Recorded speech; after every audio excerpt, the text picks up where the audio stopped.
आज के दौर में आम आदमी ना दूध ले सकता है, ना चीनी ले सकता है, ना दाल खा सकता है। जो एक नेसेसरी ज़रूरियात है एटलीस्ट वो तो पूरी कर ही नहीं रहा।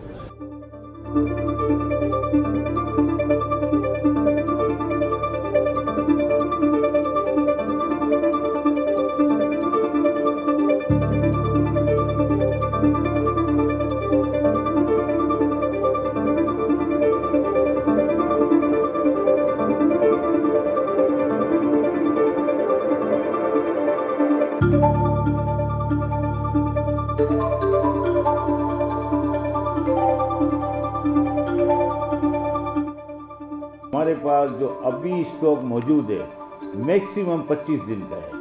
अगर अगर इस पे डॉलर नहीं दिए गए तो मेरे को लगता है कि किल्लत हो जाएगी। रमज़ान में बहुत मुश्किलात खड़ी हो जाएंगी।